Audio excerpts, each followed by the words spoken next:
رسیدم. شکر لله نفس میکشم زیر پرچم تا که باشم برای تو آماده هستم.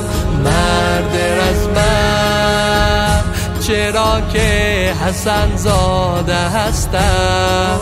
از حسن که نامه آوردم عمو، این زره کفن بر تن کردم عمو. آه بده اذن میدان، آه عمو جان عمو جان. 13 سالم عسل شد برایم شهادت، ارث حیدر بمانده برایم شجاعت. ای گل من بگو که چی آمد سر تو، زیر سمها بدون زر پیکر تو. بر تنت نداری جای سالمی، باورم نباشد که تو قاسمی. جان نداری تو برتر، وای شدی هم قد من. 13 سالم عسل شد برایم شهادت، ارث حیدر بمانده برایم شجاعت.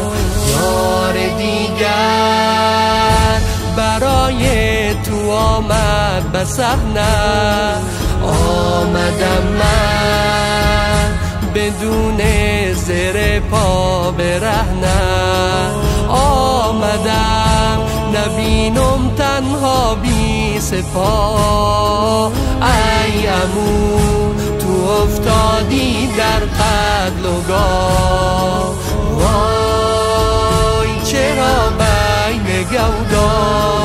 ای عمو رفتی از حال، یا حسین غریب مادر، یا حسین یا حسین غریب مادر، یا حسین. من ندانم دیگر این چی رسمیز جنگ است. من بمیرم به پیشانیت جای سنگ است. خنجری نشسته روی حنجره، جان مکن به پیش چشم خواهره. در تن تو توان نیست، وای حرم در امان نیست.